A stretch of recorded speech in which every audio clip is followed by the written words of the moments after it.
राम के नाम का झंडा, जय श्री राम।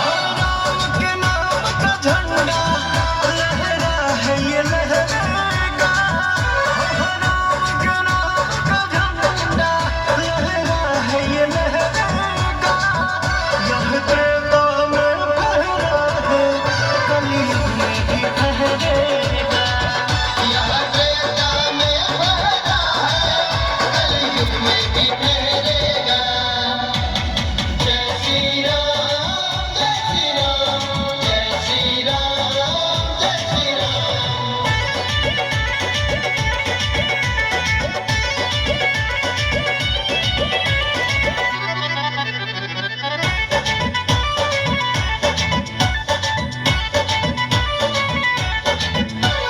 हिंदुस्तान की धरती क्यों नहीं जय श्री राम कहेगी।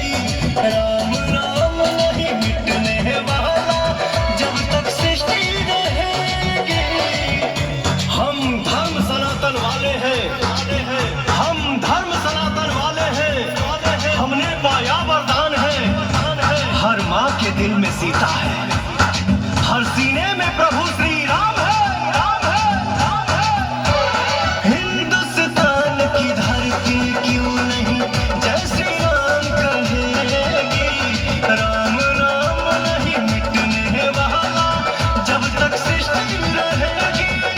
इतिहास गवाह रहा है, ठहरा है न ठहरेगा। इतिहास गवाह रहा है, ठहरा है न ठहरेगा। यह त्रेता में फहरा है, कलयुग में भी फहरेगा। यह त्रेता में फहरा है, कलयुग में भी फहरेगा।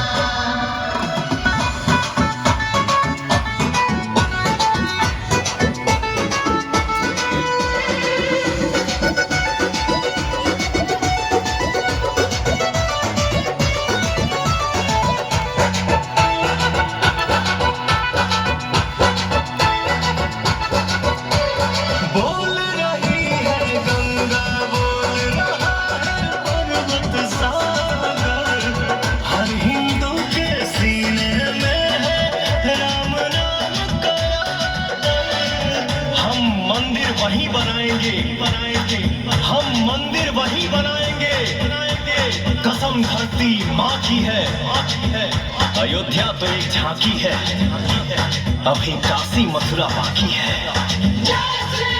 हाँ, बोल रही है गंगा, बोल रहा है पर्वत सागर।